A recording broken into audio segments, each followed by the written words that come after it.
Alright guys, welcome back to another episode Up and Running. Alright, on today's episode, one of the things we have to do is change the oil on the Super Bee. So let's go for that and get it done.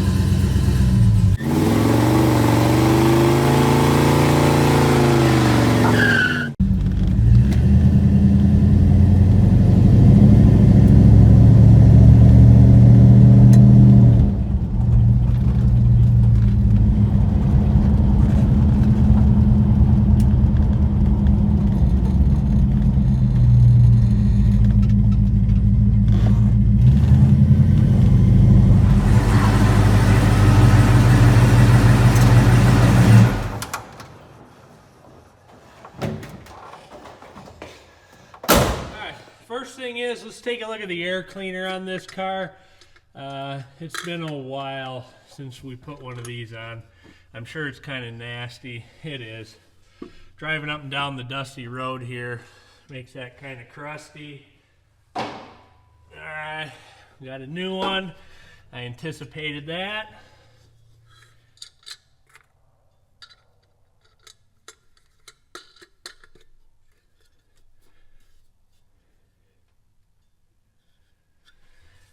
Alright, now let's get after the oil. Alright, I can never remember what size this is. There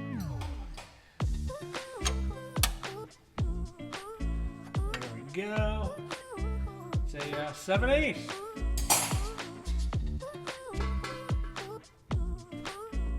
Ugh, a little more.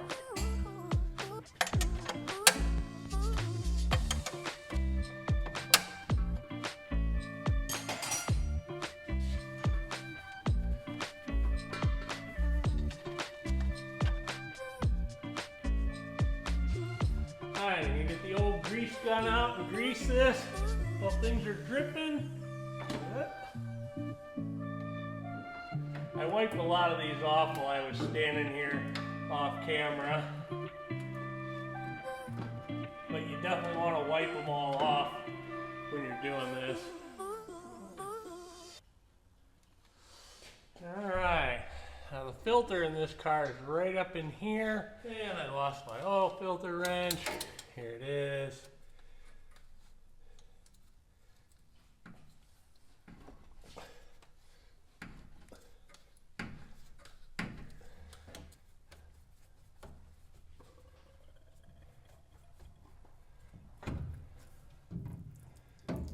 Every year I gotta kind of remember how I did it the year before.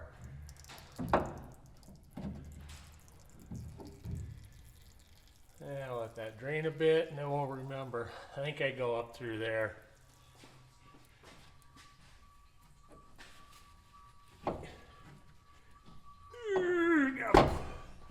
Push the radiator hose out of the way.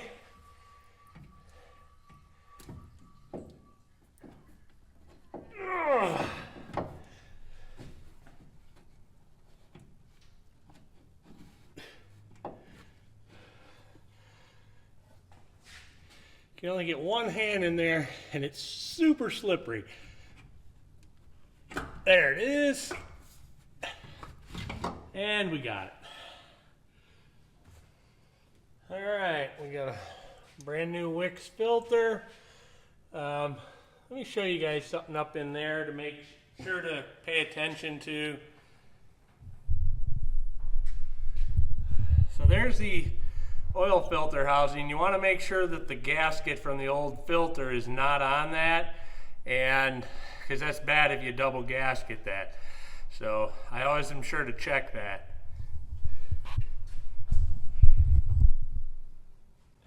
Then I also get a little oil and freshly lube this gasket on the new filter as well. And let's shove it back up through here. Make sure we didn't pick up a lot of junk on it, and we'll screw it on.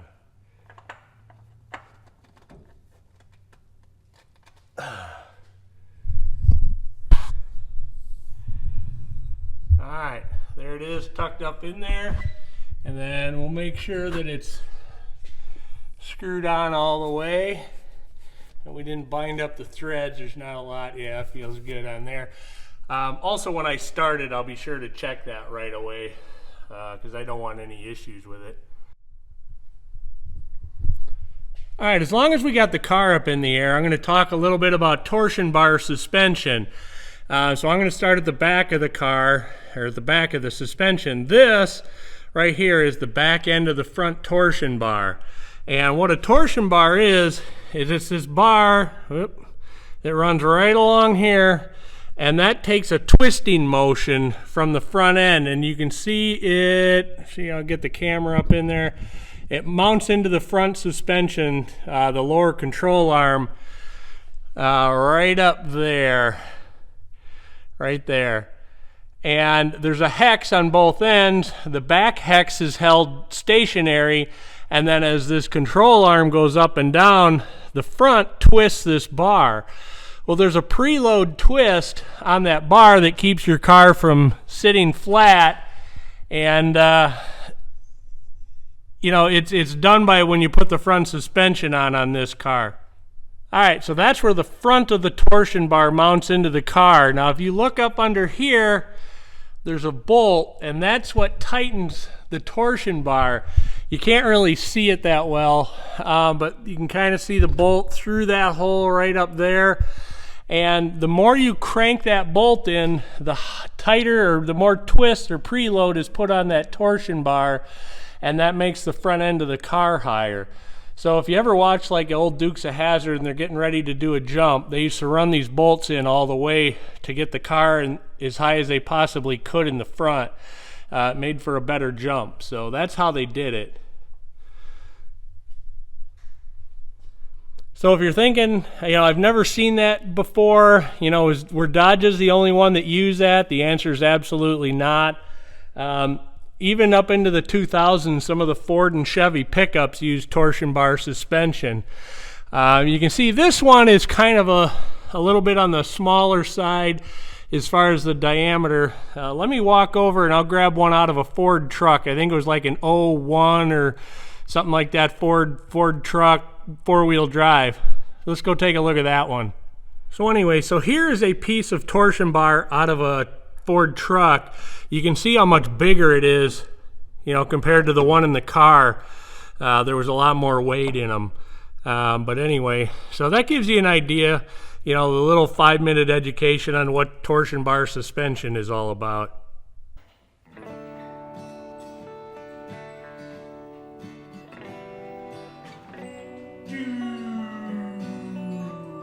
On the way down.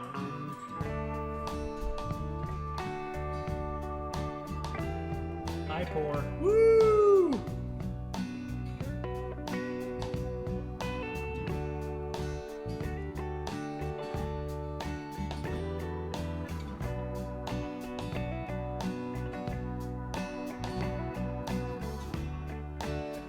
About this time I always go, did I put the drain plug back in? Am I just pouring this on the floor?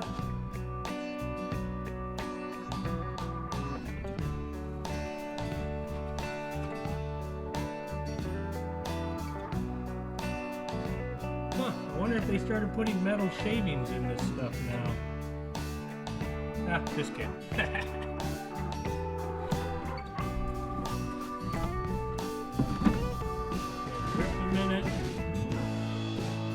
So it was super awesome. They put the dipstick tube right down there. And the awesome thing is when you pull it out, it goes right by the positive battery cable. So if you're really lucky, you can weld the dipstick into the tube when you hit the positive battery cable.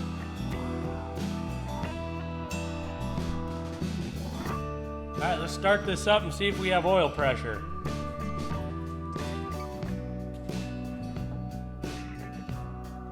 Rest of the oil on.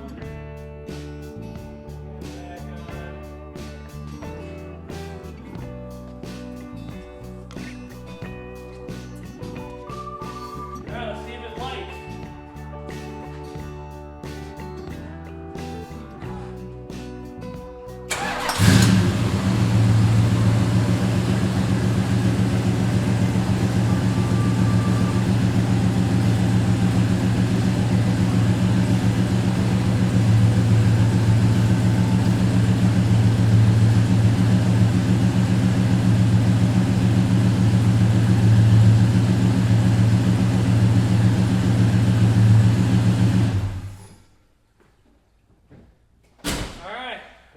oil pressure.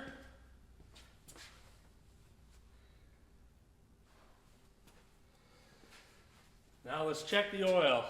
What I do with the dipstick, here it is.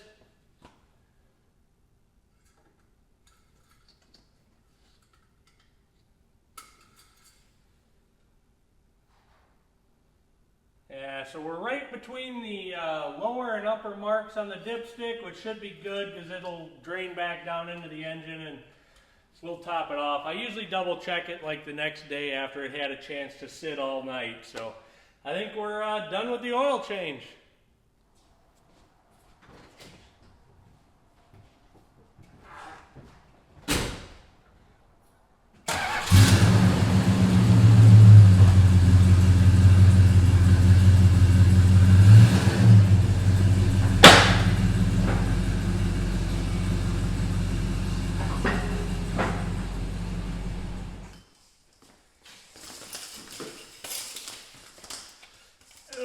I run a full service oil change plate here. We're going to get the vacuum too.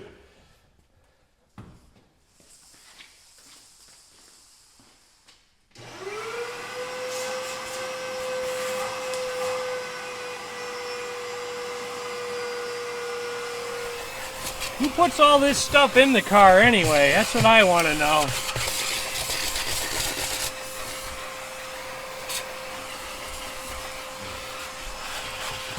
It seems like no matter what, it's in here. It'll probably all be back by the time I get home. Alright guys, what do you say we check out some viewers' rides today?